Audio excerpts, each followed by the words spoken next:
नाम तेरो आरती, नाम तेरो आरती, नाम तेरो आरती, मजन मुरारे। हर के नाम बिन जूठे सगल पसारे। नाम तेरो आरती, मजन मुरारे। हर के नाम बिन जूठे सगल पसारे। नाम तेरो आरती, नाम तेरो आसनो, नाम तेरो रेसा, नाम तेरो केसरो ले छिटकारे। नाम तेरो केसरो ले छिटकारे। नाम तेरो आरती, मजन मुरारे। हर के नाम बिन जूठे सगल पसारे। नाम तेरो आरती। नमस्कार मेरे प्यारे भाइयों, मेरे परमात्मा के प्यारे जीव हंसों। मैं परमपिता परमात्मा से यही अरदास करता हूं कि आप सब मेरे भाइयों का विवेक पहले से ज्यादा और ज्यादा और ज्यादा से ज्यादा बढ़ता ही जाए, और ऐसी कोई दुविधा ना रहे जो मेरे प्यारे भाइयों के मन में 1% भी घर कर पाए, 1% भी विचलित कर पाए। मैं कभी नहीं चाहूंगा कि ऐसा कभी भी किसी भाई के साथ हो। हर चीज बिल्कुल क्लियर होती चली जाए, हर दुविधा खत्म होती चली जाए, और मालिक के घर का रास्ता बिल्कुल साफ नजर आता जाए। मैं बस यही अरदास करता हूं बंदी छोड़ सतगुरु परमपिता परमात्मा से। और जो भी आपके जीवन में आपको भ्रमित करने के लिए आए, आप उसे पहचान सको और उससे किनारा कर सको। परमात्मा आपको इतना विवेक बख्शे कि आप स्वयं ही जान सको कि जो भरमाने वाले हैं वो आपको कैसे कैसे मूर्ख बनाने में लगे, कितना भ्रमित करते हैं, कितना उलझाते हैं, और अपनी दुकानें आपके सिर पे चलाते हैं। कहने को तो साधु संत कहलाते हैं, फकीर कहलाते हैं, लेकिन जिन बंगलों में वो रहते हैं भाई, ऐसे बंगले तो राजाओं के भी नहीं होते। कहां से आया ये बंगलों का साजो सामान? अरे आपकी मेहनत की कमाई से आया। आपने अपना पेट काट काट के उनको सेवा में जो पैसे अर्पण किए, रुपए अर्पण किए, उन्होंने उठा के उनको अपने ऐशो आराम में लगा लिया। आपको अभी समझ में आ जाना चाहिए कि साधु फकीर क्या होता है।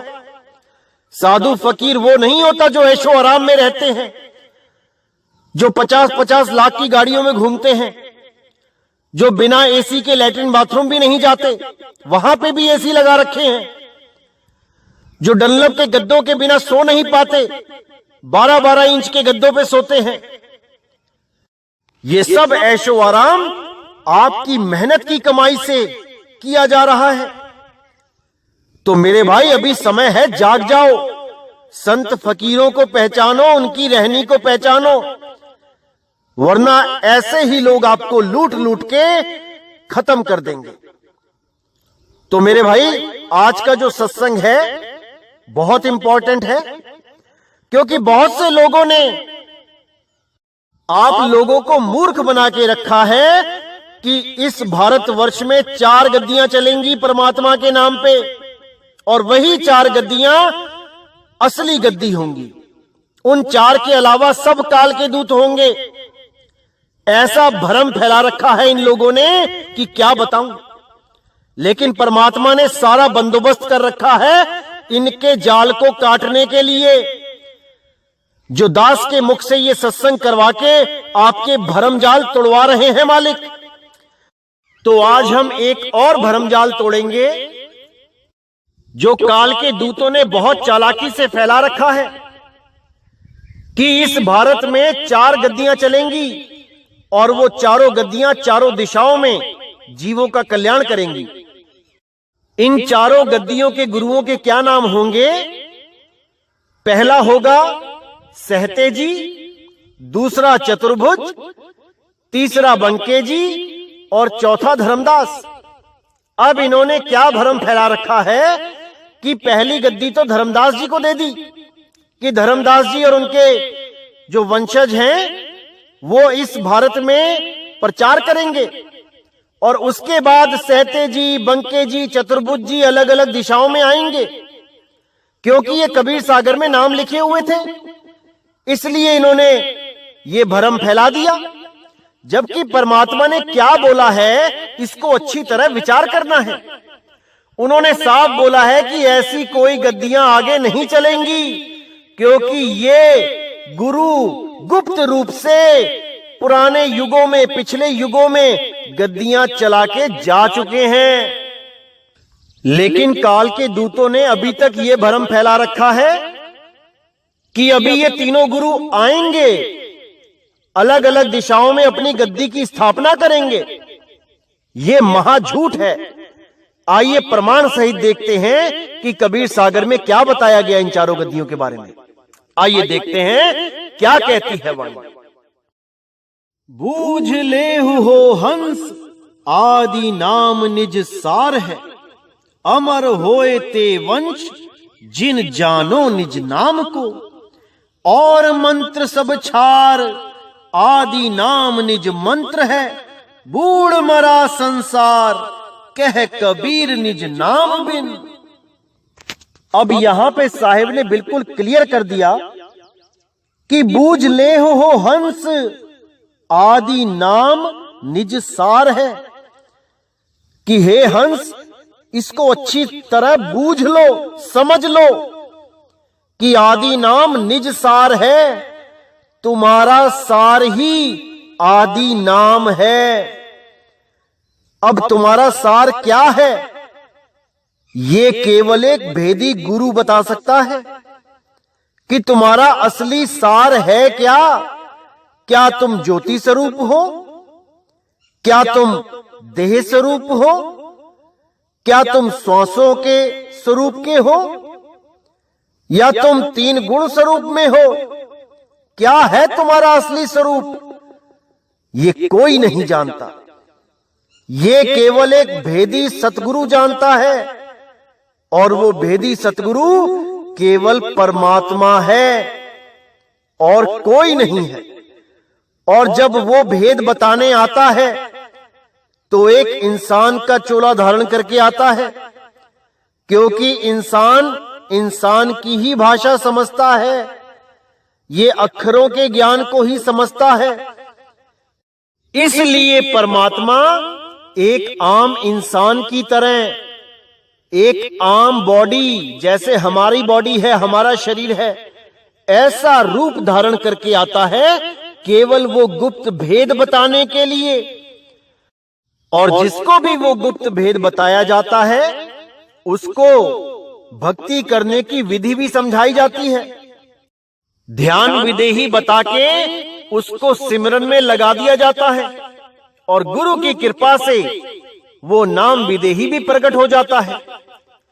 अब जिसका तो नाम विदेही प्रकट हो जाता है वो भी भेदी गुरु हो जाता है, और जिसका नाम विदेही प्रकट नहीं हो पाता वो गुरु अधूरा रह जाता है। यहां पे गुरु भी अधूरा रह जाता है, इसको ध्यान से समझ लो।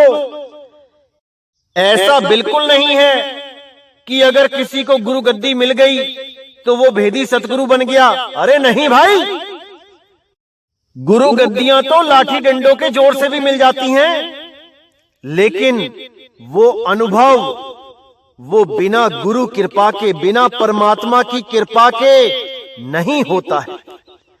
चाहे कोई 100 साल भी गुरु गद्दी पे बैठा रहे, अगर वो भजन नहीं करेगा, भक्ति नहीं करेगा, अरदास नहीं करेगा, दुनिया के लिए तो वो गुरु बन के बैठ गया है, लेकिन उसका अपना अंदर हमेशा खाली रहेगा, हमेशा प्यास बनी रहेगी परमात्मा की, क्योंकि उसने भी भजन भक्ति नहीं करी है, केवल लाठी डंडों के जोर से गुरु गद्दी प्राप्त कर ली है। बहुत से आश्रमों में ये होते हुए देखा है, बहुत से आश्रमों में। किस किस को समझाएं? यहां कुएं भांग पड़ी, अरे कुएं में ही भांग पड़ी है, पूरा गांव उस पानी को पी के नशे में धुत हो गया है, किसको समझाएं? तो भाई माया ने बहुत बड़ा जाल बिछा रखा है, इसको समझ के ही तोड़ा जा सकता है, अन्यथा सबके सब इसी माया के जाल में उलझे रह जाएंगे। ऐसे ही लोगों के लिए साहिब ने बोला है, बिन देखे वा देश की बात करे सो कूर, और आपे खारी खात है बेचत फिरे कपूर।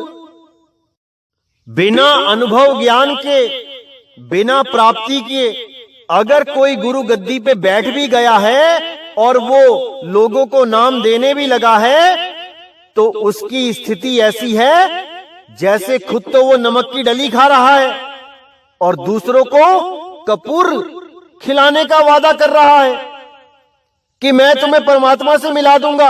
अरे भाई पहले खुद तो मिल लो, उसके बाद ये वादा करो अपनी संगत से। तो ऐसे बहुत से गुरु हैं मेरे भाइयों, बहुत से गुरु हैं जो खुद का अनुभव तो उनका जीरो है, लेकिन बड़ी बड़ी संगत को संभाल के बैठे हैं, केवल इसी भ्रम में डाल के कि मैं गुरु बन गया हूं, मुझे गद्दी मिल गई है। ऐसे लोगों को नकली कड़िहार बोला है कबीर साहब ने। और नकली कड़िहारों का क्या हाल होता है, आने वाले सत्संगों में सब बताया जाएगा। तो साहिब यहां बिल्कुल क्लियर कह रहे हैं कि बूझ ले हो हंस, आदि नाम निज सार है, अमर होए ते वंश, जिन जानो निज नाम को। कि भाई आदि नाम तुम्हारा अपना स्वरूप है, उसको लख लो, गुरु के द्वारा ज्ञान प्राप्त कर लो और अमर हो जाओ। वही अमर होगा जिसने निज नाम को प्राप्त कर लिया, अन्यथा कोई अमर नहीं होगा। सबके सब आते जाते रहेंगे, चाहे वो कोई भी नाम जपता रहे, उसका जन्म मरण खत्म नहीं होगा। चाहे वो सोहंग सोहंग जपता रहे श्वासों पे, चाहे वो ओम सोहंग जपता रहे, चाहे वो ज्योत निरंजन ओंकार रारंकार सोहंग सतनाम जपता रहे, चाहे वो सतपुरुष अकाल मूरत शब्द स्वरूपी राम जपता रहे, चाहे वो ओम तत् सत जपता रहे, चाहे वो हरे कृष्णा हरे राम जपता रहे, चाहे वो जय श्री राम जपता रहे, चाहे वो सतनाम सत कबीर जपता रहे, चाहे वो कबीर कबीर करता रहे, कोई भी मुक्त नहीं हो सकता, क्योंकि ये सारे नाम 52 अक्षरी नाम हैं। ये सब 52 अक्षरों के द्वारा निर्मित नाम हैं। ये मैन मेड नाम हैं। ये नाम हम इंसानों ने बनाए हैं। इसको अच्छी तरह समझ लो। इसीलिए गुरु ग्रंथ साहब में बार बार बोला गया कि 52 अक्षर लोकत्रय, सब कुछ इन्हीं माही, और ये आखर खिर जाएंगे, वो आखर इनमें नहीं। वो परमात्मा का नाम इन 52 अक्षरों में नहीं है। इसी के लिए बोला कि कीर्तम नाम कथे तेरे जिह्वा, सत्य नाम तेरा परापुर बला। कृत्रिम नाम यानी नकली नाम तेरे जितने भी हैं इस जीभ से बोले जाते हैं। कृत्रिम नाम कथे तेरे जिह्वा, और सत्य नाम तेरा परापुर बला। अब कहने को तो यहां सतनाम भी 52 अक्षरी नाम है, लेकिन ये सतनाम एक कोड है भाई। असल में सतनाम क्या होता है, ये केवल एक भेदी गुरु बता सकता है, केवल एक भेदी गुरु। ये कोई ओम सोहम नहीं है जो आपको ओम सोहम के नाम पे भ्रमित कर दिया गया कि यही सतनाम है। सतनाम को वाहे गुरु बोला गया है कि सतनाम ही वाहे गुरु है। वो परमात्मा, वो सबका गुरु, वो सतनाम ही है।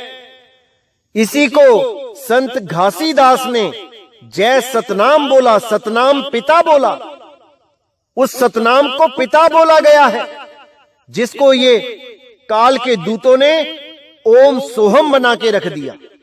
वो भी श्वासों पे मंत्र बना दिए, श्वास बाहर छोड़ो तो ओम, अंदर लो तो सोहम।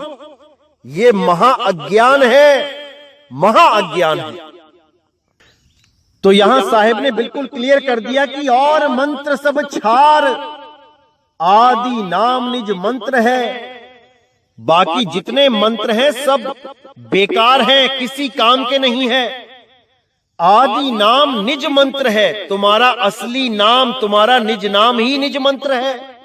वही असली नाम है जिससे मुक्ति मिलेगी। और जितने भी मंत्र हैं वो सब 52 अक्षरों के द्वारा बनाए गए नकली मंत्र हैं, जिसके लिए साहिब ने बोला तंत्र मंत्र सब झूठ है, इनमें ना उलझे कोई, और सारे नाम जाने बिना कागा हंस ना होए। वो कौवा हंस नहीं बन पाएगा जिसने आदि नाम, निज नाम, अकह नाम, अडोल नाम, अबोल नाम, नी अक्षर नाम को नहीं जाना। वो कभी हंस नहीं बन पाएगा। बूढ़ मरा संसार कह कबीर निज नाम बिन। जब तक आपको अपना नाम नहीं पता लग गया, जब तक कहते हैं सारा संसार बूढ़ मरा, चाहे वो किसी भी धर्म का क्यों ना हो, उसको मुक्ति नहीं मिल सकती, क्योंकि वो आदमी के द्वारा बनाए गए नाम, 52 अक्षरों के द्वारा बनाए गए नाम जप रहा है। चाहे वो अल्लाहू अल्लाहू कह रहा है, चाहे वो राम राम कह रहा है, चाहे वो वाहे गुरु कह रहा है, चाहे वो ईसा मसीह के द्वारा हालेलुया शब्द को कह रहा है, प्रेयर कर रहा है, नमाजें पढ़ रहा है। ये सब 52 अक्षरी हैं। ये इंसानों के द्वारा बनाए गए हैं। जब ये भाषा भी नहीं थी, कोई अक्षर नहीं था, किसी भी भाषा का कोई अक्षर नहीं था, तब कहां थे ये नाम? तब कौन से परमात्मा का नाम लेते भाई? ये सारे नाम, ये सारे मंत्र, ये सारे कलमा, ये सारी प्रेयर्स, ये सारी आरतियां, ये तब बनी है भाई जब ये अक्षरों की खोज हो चुकी थी। अक्षरों की खोज से पहले ये सब के सब नहीं थे, एक भी नाम नहीं था। जैसे ही अक्षर बने वैसे ही नाम बनने लगे।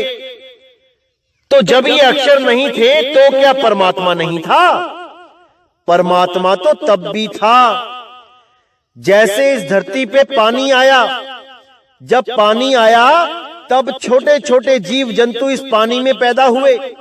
तब इंसान नहीं था और ना ही उसने पानी का कोई नाम रखा था। तो जब तक पानी का नाम नहीं रखा था, उससे पहले क्या पानी नहीं था? पानी तो था, लेकिन उसका नाम नहीं रखा गया था। इसीलिए परमात्मा है, था, सदा रहेगा, चाहे उसका कोई भी नाम रखो या ना रखो, वो तो सदा सदा अटल अविनाशी है। अब अगर आपको पानी का नाम नहीं पता तो क्या आप पानी पी नहीं सकते? आपकी प्यास नहीं बुझेगी? जो आज कई लोग कहते हैं कि कलमा नहीं पढ़ोगे, अरदास नहीं करोगे, प्रेयर नहीं करोगे, आरती नहीं करोगे तो भगवान खुश नहीं होगा, परमात्मा नहीं मिलेगा, ये सब भरम जाल है भाई, ये भरम जाल है।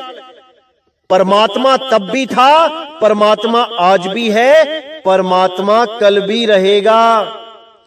वो किसी भाषा का गुलाम नहीं है, वो किसी मंत्रों का गुलाम नहीं है कि आप मंत्र बोलोगे तो वो आ जाएगा भागा हुआ, और अगर आपको मंत्र नहीं पता तो वो आपकी कोई मदद नहीं करेगा। ये सब भरम जाल है मेरे भाई, जितना जल्दी हो सके इसको त्याग दो। वो परमात्मा आपके पास है। घट घट मेरा साइया, सुनी सेज न कोई, बलिहारी वा घट की, जिस घट प्रगट होई। वो आपके पास है, बस आप उसे पहचान नहीं पा रहे, इसीलिए वो आपसे दूर है और आप उससे दूर हो। इसीलिए गुरु ग्रंथ साहब में भी बोला गया कि एका संगत इकत ग्रह बसते, मिल बात न करते भाई। एक वस्तु बिन पंच दुहेले, ओह वस्तु अगोचर ठाई। यानी एका संगत इकत ग्रह बसते, यानी दोनों साथ हैं और एक ही घर में रहते हैं, लेकिन मिल बात ना करते भाई। एक घर में होते हुए भी वो दूर हैं, वो आपस में बात नहीं करते। क्यों नहीं कर पाते? क्योंकि माया ने पर्दा डाल रखा है दोनों के बीच में। जब तक वो माया का पर्दा नहीं उठेगा, वो आपस में मिल नहीं सकते। इसी माया का पर्दा हटाने के लिए परमपिता परमात्मा एक गुरु का रोल करने आते हैं, एक आम इंसान बन के आते हैं और जीवों को समझाते हैं, लेकिन बिल्कुल भी किसी को खबर नहीं लगने देते कि वो कौन है। सबको यही लगता है कि वो एक आम इंसान है, एक आम भगत है, वो तो संत कबीर भगत कबीर है। लेकिन जो भी ज्ञानी पुरुष हैं, वो ये भली प्रकार जानते हैं कि इस पूरे ब्रह्मांड में, इस पूरी दुनिया में जो पहला ज्ञानी पुरुष है, वो स्वयं सत्य कबीर है। लेकिन इस भेद को कोई बिरला ही जानता है। कहने को तो बहुत से लोग कह देते हैं कि कबीर साहब ही पहले भगत थे, उनसे पहले किसी को ज्ञान नहीं हुआ, लेकिन उनकी बुद्धि भी वहां तक नहीं जा पाती कि भाई उनको ज्ञान कैसे हो गया सबसे पहले। उनका तो गुरु भी मूर्ति पूजा करता था, रामानंद जी भी मूर्ति पूजा करते थे, तो कबीर साहब को ये दिव्य ज्ञान कहां से मिल गया? कोई विचार नहीं करता, क्योंकि वहां तक इनकी बुद्धि पहुंच ही नहीं सकती, क्योंकि ये सबको एक दृष्टि से देख रहे हैं। परमात्मा जब इस दुनिया में गुरु बन के आता है, तो वो हमारी तरह गर्भ से नहीं आता कि वो हमारी तरह मां के गर्भ से आता है। अरे जब आप लोग इतनी बात मानते हो कि परमात्मा ने ये दुनिया बनाई, परमात्मा ने खंड ब्रह्मांड बनाए, परमात्मा ने ये सारी सृष्टि बनाई, तो क्या परमात्मा बिना माँ बाप के एक शरीर धारण करके नहीं आ सकता? इतना बेबस समझ लिया है क्या तुमने परमात्मा को? इतना बेबस समझ लिया है, इतना कमजोर समझ लिया है कि परमात्मा भी अगर इस दुनिया में आएगा तो मां के गर्भ में उल्टा लटक के आएगा? अरे नहीं भाई, वो सर्वशक्तिमान है, वो कुछ भी कर सकता है, कुछ भी कर सकता है। तो इसीलिए वाणी में बोला गया कि एक घर में रहते हैं लेकिन आपस में बात नहीं करते, क्योंकि हमें बात करना ही नहीं आता कि कैसे बात करें। क्योंकि जब तक भेदी गुरु नहीं मिल गया, उससे बात नहीं कर पाएंगे, क्योंकि वो 52 अक्षरों में बात नहीं करता कि वो 52 अक्षरों में बात करेगा। कुछ लोग कहते हैं कि परमात्मा हमारे अंदर बसता है और वो हमारे साथ बातें भी करता है।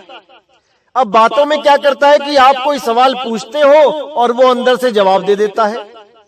अब इस अवस्था को क्या बोला जाता है, इनको ये तो पता नहीं है, लेकिन इनको लगता है कि हाँ, अंदर से जवाब आ रहा है। और जवाब कौन दे रहा है? वो ज्योति स्वरूपी परमात्मा, वो ज्योत स्वरूपी भगवान कभी गुरु का रूप धारण कर लेता है या कभी किसी इष्ट का, जिसमें आपकी श्रद्धा हो। अब साहिब क्या कहते हैं? संतो तन खोजा मन पाया, मन ही श्रोता मन ही वक्ता मन ही निरंजन राया। कि इस तन को मैंने खोजा तो मुझे मन के सिवा कुछ नहीं मिला अंदर। यही मन ज्योत स्वरूपी बन के बैठा है अंदर, और यही ज्योत सबको भ्रम में डाल देती है कि शायद परमात्मा ज्योत स्वरूपी ही है। अरे भाई, वाणियों में जहां पे भी ज्योति ज्योत समाना लिखा है, उसका भाव यह है कि ज्ञान हो जाना, बुद्धि में प्रकाश हो जाना, रास्ता दिखाई देने लग जाना, ना कि किसी ज्योति की कल्पना करके ज्योति स्वरूप परमात्मा मान के बैठ जाना। इसीलिए वाणी में बोला है मन तू ज्योत स्वरूप है, परमात्मा ज्योत स्वरूप नहीं बोला गया। मन को बोला गया कि तू ज्योत स्वरूप है, अपना मूल पहचान, तू कहां से आया है उसको जान। इसीलिए साहिब ने भी बोला ज्योत स्वरूपी अलख निरंजन धरता ध्यान हमारा।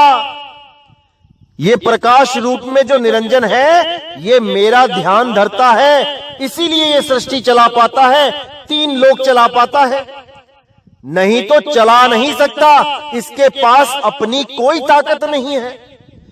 जैसे आप दिया भी जलाते हो तो दिया इसलिए जला पाते हो क्योंकि आप दिया जला रहे हो। आत्मा की ताकत लेके ये शरीर एक दीपक जला पा रहा है। उस दिए में इतनी हिम्मत नहीं कि वो खुद जल जाए। इसलिए अपनी ताकत को पहचानो मेरे भाइयों, अपनी ताकत को पहचानो, अपने आप को जानो, निज नाम को जानो, निज मंत्र को जानो, निज स्वरूप को जानो।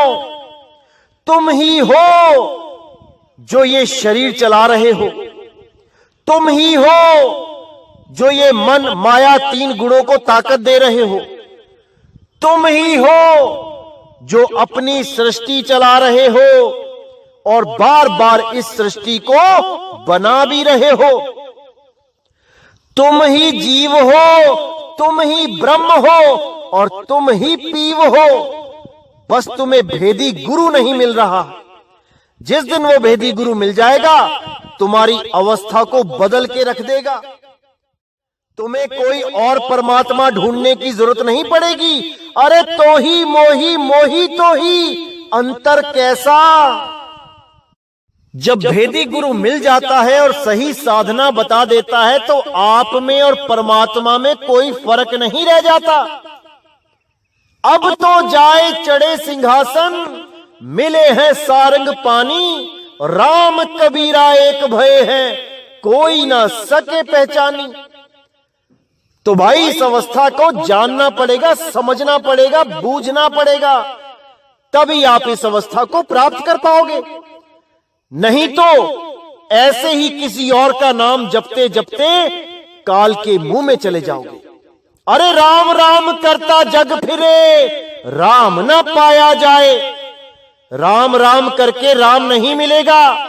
राम एक अवस्था है और उस अवस्था को प्राप्त करने के लिए एक भेदी सतगुरु की जरूरत पड़ती है, जो आपको सारे भेद बताता है, आपको सही विधि बताता है परमात्म अवस्था को प्राप्त करने की।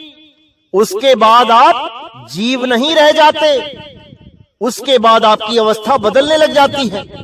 आप जीव से पीव अवस्था में पहुंचने लग जाते हो और जब आपकी भक्ति पूर्ण हो जाती है तब दोनों में कोई अंतर नहीं रह जाता। आत्म परमात्म एको करे, अंतर की दुविधा अंतर मरे।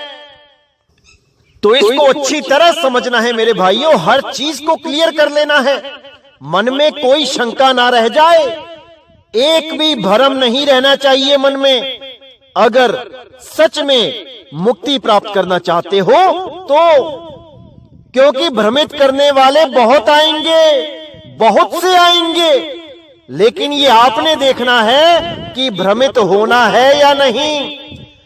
बहुत से ऐसे भी लोग आएंगे जो हमारे पंथों में सीआईडी करने के लिए घुसेंगे कि देखे तो सही ये क्या बताते हैं, और अपनी छोटी बुद्धि मोटी बुद्धि होने के कारण उस परम ज्ञान को नहीं समझ पाएंगे और इस पंथ को छोड़ के इस पंथ का मजाक भी उड़ाने लग जाएंगे, बदनाम भी करने लग जाएंगे, बहुत कुछ करेंगे, लेकिन उससे कोई फर्क नहीं पड़ना चाहिए आपके ऊपर।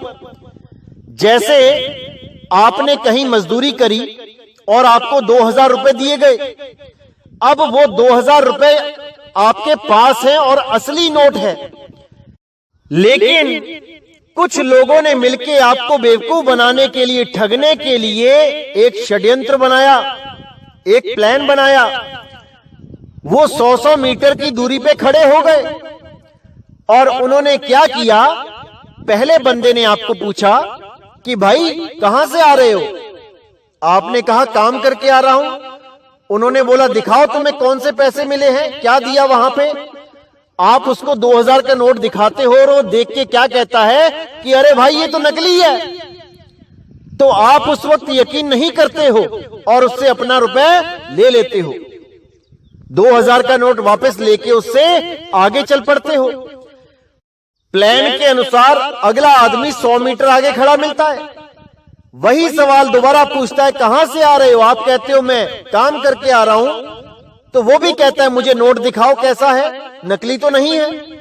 आप उसको अपना असली नोट देते हो और वो आपको कहता है कि ये तो नकली है, तुम ठगे गए हो। आप फिर भी यकीन नहीं करते हो, आप फिर उस नोट को अपने पास रख के आगे बढ़ते हो। प्लान के अनुसार तीसरा आदमी मिलता है 100 मीटर आगे, वो भी आपसे वही सवाल पूछता है भैया कहां गए थे? आप कहते हो कि मैं काम करने गया था। वो कहता है नोट दिखाओ कैसा है, असली है कि नकली। आप उसको अपना असली 2000 का नोट दिखाते हो और वो कहता है कि ये तो नकली है। अब जब तीसरा बंदा कहता है तो आपके मन में शंका का बीज उत्पन्न हो जाता है और आपको लगता है कि शायद ये सच में नकली है। और आप जब 100 मीटर आगे जाते हो तो आप स्वयं ही चौथे आदमी से खुद ही पूछने लग जाते हो क्या भैया ये देखना नोट असली है कि नकली। और प्लान के अनुसार वो भी वही बात कह देता है कि यह है नकली और आप उस नोट को वहीं पर फेंक के चले जाते हो। और वो चौथा आदमी उस नोट को उठा के बाकी के साथियों के साथ उसको बांट लेता है, 500-500 रुपए आपस में बांट लेते हैं। ठगा कौन गया? आप ठगे गए। क्यों ठगे गए? क्योंकि आपको पहचान ही नहीं थी नकली और असली नोट की। अगर आपको असली नोट की पहचान होती तो 4 छोड़ो 4000 आदमी भी अगर आपको कह देते कि ये नकली नोट है, आप विश्वास नहीं करते किसी का भी, क्योंकि आपको स्वयं ही उस नोट की परख है कि ये असली है या नकली। इसीलिए मैं सारी वाणियां दिखा के, सत्संग करके आपकी परख शक्ति को बढ़ाना चाहता हूं, ताकि आपको किसी से पूछना ना पड़े कि नितिन दास सच बोल रहा है कि झूठ। अगर आप किसी दूसरे से पूछोगे तो वो अपने अज्ञान को ही रखेगा सामने, क्योंकि उसकी बुद्धि वहां तक नहीं जा पा रही है, उसके पास वो विवेक नहीं है जिससे वो सतनाम की परख कर पाए, उस सच्चे शब्द की परख कर पाए। वो तो यही बोलेगा कि भाई नितिन दास झूठ बोल रहा है, असली नाम तो मेरे पास है। कोई भी ये नहीं बोलेगा कि तुम सही रास्ते पे जा रहे हो। सब यही बोलेंगे कि भाई तुम गलत रास्ते पे जा रहे हो, क्योंकि तुम्हें पहचान नहीं है कि सच्चा रास्ता क्या है और गलत रास्ता क्या है। इसीलिए मैं कहता हूं कि जल्दबाजी में कभी नामदान मत लो, पहले अच्छी तरह समझ लो कि सच्चा रास्ता है क्या। अगर तुमने सच्चे रास्ते को समझ लिया तो मेरे भाई पूरी दुनिया एक तरफ होगी और आप अकेले एक तरफ होगे। और यकीन करना कि पूरी दुनिया में केवल आप ही उस धुरधाम तक पहुंचोगे, बाकी सब इसी 84 में धक्के खाते नजर आएंगे। क्योंकि मेरे भाई सत्य को पहचानना भीड़ का काम नहीं, बिरले हंसों का काम है। अरे लाखन में कोई समझ ना पई है, कोटि मध्य जानेंगे, कहें कबीर सुनो भाई साधो, हमें बिरले हंस पहचानेंगे। कबीर साहब क्या चीज है ये सब नहीं जान सकते। करोड़ों में कोई एक बिरला हंस पहचानेगा कि वो बंदी छोड़ सतगुरु कबीर है क्या, कि वो कोई आम भगत हैं या वो परमपिता परमात्मा हैं जो देह रूप धारण करके केवल हमारे लिए हमें समझाने के लिए आते हैं, ना कि खुद भक्ति करने आते हैं कि उनको भगत कबीर बना के रख दिया। तो मेरे भाइयों, इसको अच्छी तरह समझना है। आपने एक एक वाणी को गहराई से समझना है। वाणियों के शब्द पढ़ के तो कोई भी अर्थ लगा लेगा, लेकिन उस भाव को नहीं समझ पाएगा जिस भाव में वो वाणी बोली गई है।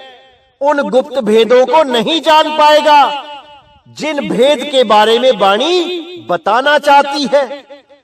इन भेदों को केवल वही बता सकता है जिसको परमात्मा ने निर्धारित किया है अपने सारे भेद खोलने के लिए, अन्यथा इसको कोई नहीं बता सकता, कोई नहीं। तो आगे साहिब कहते हैं, कहे कबीर सुनो धर्मदासु, चार गुरु की कथा प्रकाशु। चार गुरु संसार ही कीना, जिनके हाथ जीव मुक्ति दीना। वे हंसन को लोक पठाए, भव सागर जीव बहुर न आए। सार शब्द साहिब का न्यारा, सोई शब्द कहे गुरु उचारा। तो साहिब ने यहां बताया कि हे धर्मदास, अब मैं तुम्हें चार गुरुओं की कथा बताता हूं कि ये चार गुरु क्या हैं, कब हुए, कैसे इन्होंने जीवों को तारा। चार गुरु संसार ही कीना, जिनके हाथ जीव मुक्ति दीना। कि संसार में मैंने चार गुरुओं की स्थापना करी और जो भी जीव उनके पास आए उनको नामदान की बख्शिश करके मुक्त करवाया। तो कहते हैं, सार शब्द काल नहीं पाई, तीन देव की कौन चलाई। शब्द संग हंसा घर जाई, काल अपर बल देख डराई। सार शब्द में तुमको दीना, काल तुम्हारे रहे अधीना। धर्मदास तुम मत के धीरा, तुमको दीना मुक्ति का बीरा। तो यहां साहिब ने बिल्कुल क्लियर कर दिया कि हे धर्मदास, सार शब्द तो काल भी नहीं जानता, तो ये त्रिदेव कैसे जान पाएंगे। भक्ति में तो सब बैठे दिखाई देते हैं कि तपस्या कर रहे हैं, लेकिन सार शब्द को नहीं जान पाते। और जब त्रिदेव नहीं जान पाते तो आगे ऋषि मुनि पीर पैगंबर क्या जान पाएंगे। कोई नहीं जान पाया कि वो सार शब्द है क्या। सबके सब किसी ना किसी मंत्र को जपने में लगे रहे और अपना अनमोल जीवन बर्बाद करके चले गए। क्या मिला ज्यादा से ज्यादा? स्वर्ग, महास्वर्ग, ब्रह्मलोक, गोलोक, शिवलोक, सतलोक, अकेलोक, अनामी लोक, इससे ज्यादा किसी को कुछ नहीं मिला।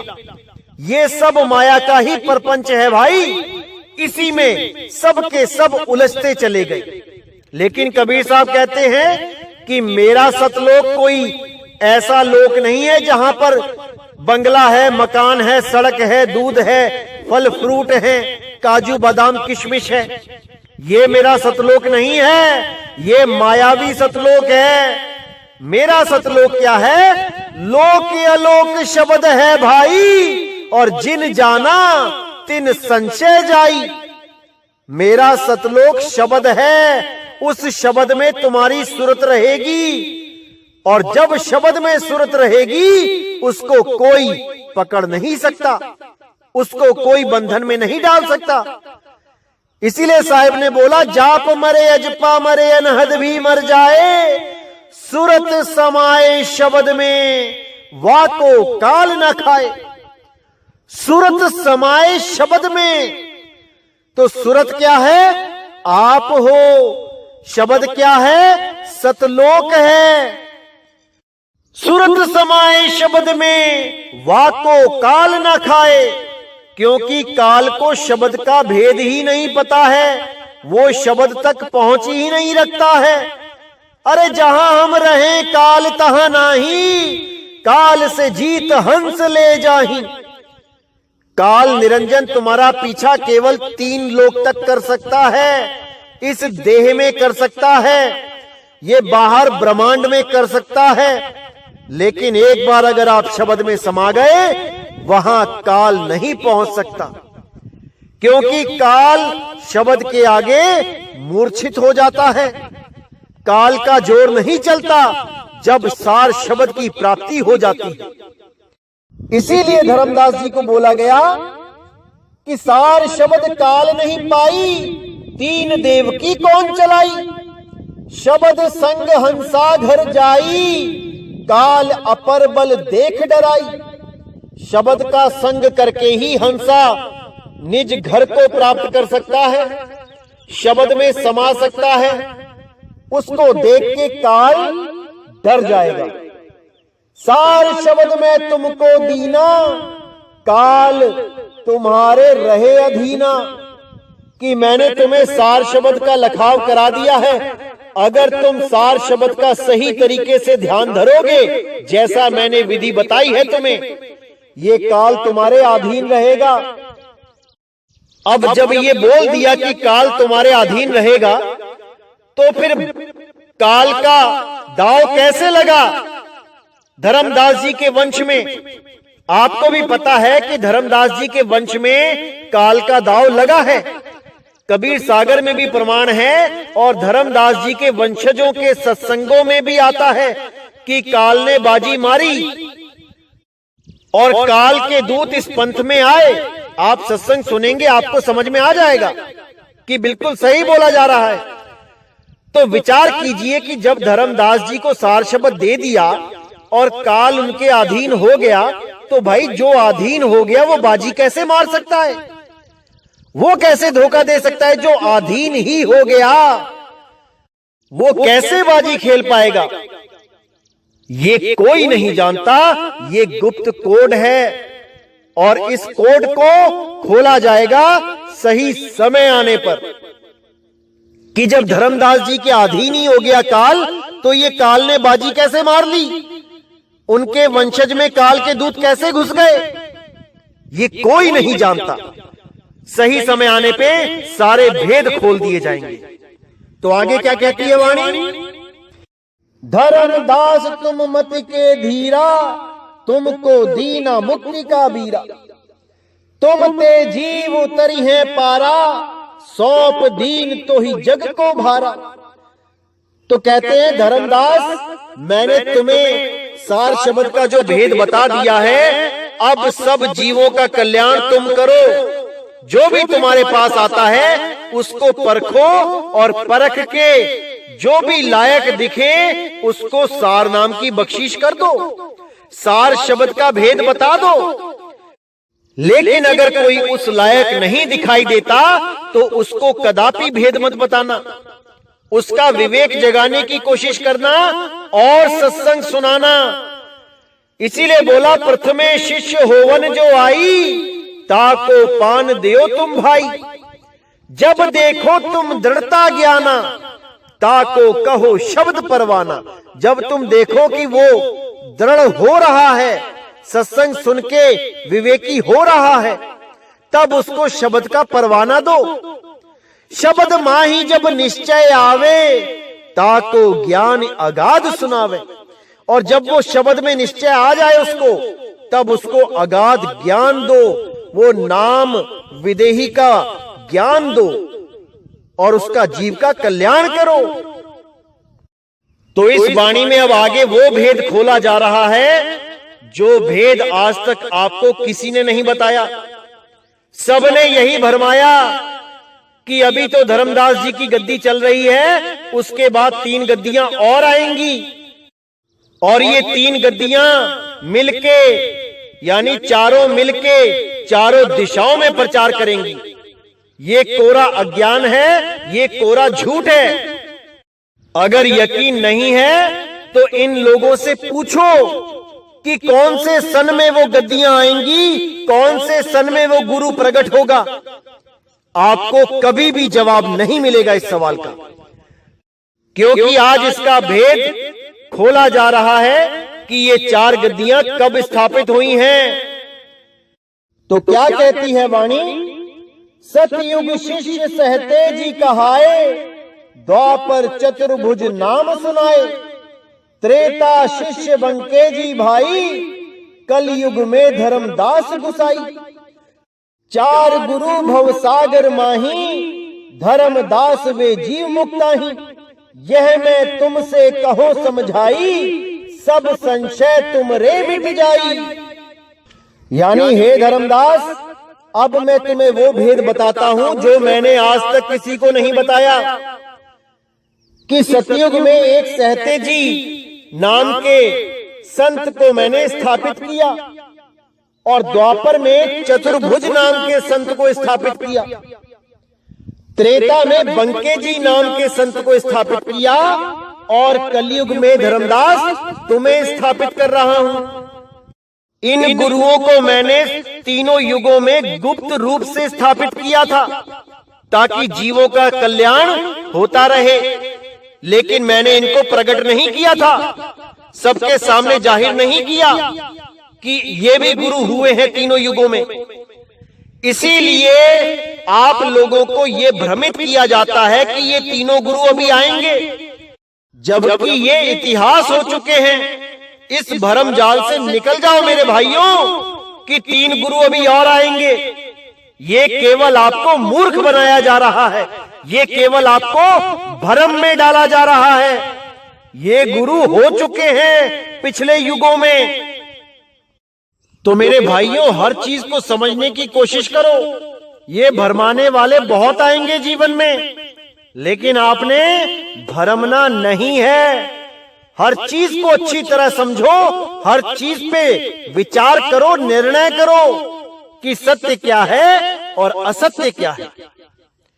तो आज का सत्संग मैं यहीं समाप्त करता हूं और आने वाले सत्संगों में सारे गुप्त भेद खोल दिए जाएंगे ताकि कोई भी आपको धर्म के नाम पे, परमात्मा के नाम पे मूर्ख ना बना पाए। आपको अपना रास्ता स्वयं चुनना है, अपना कल्याण स्वयं करना है। कोई आपका कल्याण कर नहीं सकता। गुरु तो केवल आपको भेद बता सकता है, आपको उस रहस्य से रूबरू करा सकता है, लेकिन करना आपने ही है। सब कुछ आपके द्वारा ही होगा। आप अपने विकारों को शांत करोगे तो आपका कल्याण होगा। गुरु धारण कर लिया लेकिन विकारों को शांत नहीं किया तो आपका ही नुकसान होगा। गुरु तो केवल तरीका बताएगा कि कैसे इन विकारों को शांत करना है, अपनाना तो आपने ही है। वो तरीका आपने ही लागू करना है अपने ऊपर, तभी कल्याण होगा मेरे भाई। तो आज का सत्संग यही समाप्त करता हूं। बोलिए सतगुरु बंदी छोड़ कबीर साहिब की सदा ही जय हो, सदा ही जय हो मेरे मालिक की साहिब बंदगी सतनाम।